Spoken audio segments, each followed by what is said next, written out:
Hi hello నమస్తే ప్రజాబల్గం channel కి welcome. నేను జర్నలిస్ట్ మధుగాని రాణి. ఆపరేషన్ సింధూర్ హఠాత్తుగా ఆగిపోవడానికి అసలు కారణాలు ఏంటి?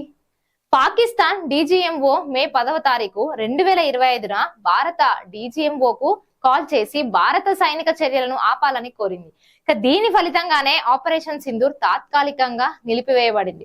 అమెరికా అధ్యక్షుడు డొనాల్డ్ ట్రంప్ సహా అంతర్జాతీయ సమాజం సంయమంగా కూడా పాటించాలని అట్లా కోరడంతో ద్వైపాక్షికంగా ఒప్పందం కూడా ఏర్పడింది. భారతదేశం తన లక్ష్యాలను సాధించింది.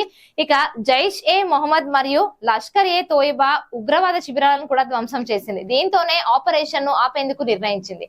భారత దాడులు పాకిస్తాన్ వైమానిక రక్షణ వ్యవస్థలను కూడా బలహీనపరిచాయి. దీంతో దాడులను కొనసాగించాల్సిన అవసరం కూడా తగ్గింది.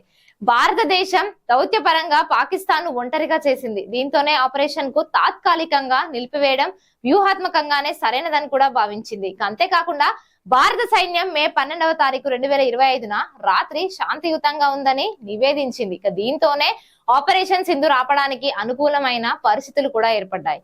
పాకిస్తాన్ అణ్వాయుధ బెదిరింపులను భారతదేశం విజయవంతంగా ఎదుర్కొన్నది. దీంతోనే ఆపరేషన్ నిలిపివేయడం సురక్షితమని కూడా భావించింది భారత్. భవిష్యత్ ఆపరేషన్ల కోసం సైనిక వనరులను కూడా సంరక్షించడానికి ఆపరేషన్ ను తాత్కాలికంగా కూడా ఆపివేశారు. భారతదేశం పాకిస్తాన్ దుష్ప్రచారాన్ని ఎదుర్కొని అంతర్జాతీయ మద్దతు కూడా పొందింది. దీంతోనే ఆపరేషన్ ను ఆపడం వ్యూహాత్మకంగా కూడా సరైనదేనని కూడా భావించింది. మే 10వ తారీఖున 2025న ట్రంప్ ప్రకటించిన సీజ్ ఫైర్ ఒప్పందం ఆపరేషన్ ఆపడానికి ఒక కారణం కూడా ఉంది. అయితే పాకిస్తాన్ దీన్ని ఉల్లంఘించిన సందర్భాలు కూడా ఉన్నాయి. భారతదేశం తన దాడులను ఉగ్రవాద శిబిరాలకు పరిమితం చేసింది మరియు పౌరహానిని కూడా నివారించడానికి ఆపరేషన్ ను ఆపడం అవసరమని కూడా భావించింది. అంతేకాకుండా భారతదేశంలోని అన్ని రాజకీయ పార్టీలు ఆపరేషన్ కు మద్దతు ఇచ్చాయి. దీంతోనే దాన్ని ఆపడం ద్వారా జాతీయ ఐక్యతను కూడా కాపాడుకోవచ్చని కూడా భావించారు. ఇండస్ వాటర్ ట్రీటీ సస్పెన్షన్ పైన దాని ద్వారా పాకిస్తాన్ పై ఆర్థిక ఒత్తిడి కూడా పెరిగింది. దీంతో సైనిక చర్యలను కూడా దక్కించడం వ్యూహాత్మకంగానే సరైనదని కూడా భావించారు. భారత దాడులు పాకిస్తాన్ సైనిక సామర్థ్యాన్ని గణనీయంగా కూడా దెబ్బతీశాయి. దీంతోనే ఆపరేషన్ ను ఆపడం సమంజసమని కూడా భావించింది. చైనా మరియు ఇతర దేశాలు శాంతి చర్చలకు మధ్యవర్తిత్వం వహించేందుకు సిద్ధంగా ఉన్నాయని అలా ప్రకటించడంతో ఆపరేషన్ ఆపడం అవసరమైందని, ఆపరేషన్ సింధూర్ ఆగిన తర్వాత మరి ప్రధానమంత్రి నరేంద్ర మోదీ తీసుకున్న లేదా తీసుకోబోయే నిర్ణయాలు ఎలా ఉన్నాయంటే, మోదీ భవిష్యత్ ఉగ్రవాద దాడులను యుద్ధ చర్యగా పరిగణిస్తామని హెచ్చరించారు. ఇది పాకిస్తాన్ పైన కఠిన వైఖరిని కూడా సూచిస్తుంది. అంతేకాకుండా ఉగ్రవాదం మరియు చర్చలు ఒకే సమయంలో సాగవు అని మోదీ స్పష్టం చేశారు.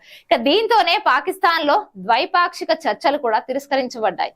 పాకిస్తాన్ అణ్వాయుధ బెదిరింపులను కూడా భారతదేశం సహించబోదని కూడా మోదీ ప్రకటించారు. భారతదేశం తన నీటిని దేశీయ అవసరాల కోసం ఉపయోగిస్తుందని, పాకిస్తాన్ కు నీటి సరఫరాను నిలిపివేస్తుందని మోదీ స్పష్టం చేశారు. మోదీ సైనిక శక్తిని బలోపేతం చేయడానికి మరియు భవిష్యత్ దాడులకు సిద్ధంగా ఉండాలని కూడా ఆదేశించారు. అంతేకాకుండా ఉగ్రవాదులు మరియు వారిని ఆశ్రయించే ప్రభుత్వాల మధ్య కూడా భేదం లేదని, రెండింటిని లక్ష్యంగా చేస్తామని కూడా మోదీ ప్రకటించారు. పాకిస్తాన్ ను అంతర్జాతీయంగా ఒంటరిగా చేయడానికి భారతదేశం దౌత్యపరమైన ప్రయత్నాలను కూడా కొనసాగిస్తోంది. మోదీ జాతీయ భద్రతను ప్రాధాన్యతగా కొనసాగించడానికి అన్ని మంత్రిత్వ శాఖలతోని సమన్వయం కూడా చేస్తారు. అంతేకాకుండా అదంపూర్ ఎయిర్ బేస్ వద్ద H-400 రక్షణ వ్యవస్థ సురక్షితంగా ఉందని మోదీ స్వయంగా నిరూపించారు.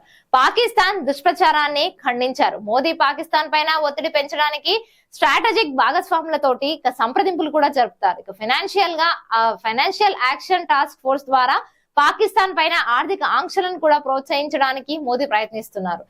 భవిష్యత్ ఉగ్రవాద దాడులకు పాకిస్తాన్ సైన్యం ధ్వంసమవుతుందని మోదీ హెచ్చరించారు కూడా. మోదీ కాశ్మీర్ లో భద్రతను మరింత బలోపేతం చేయడానికి ఆదేశాలు కూడా జారీ చేశారు.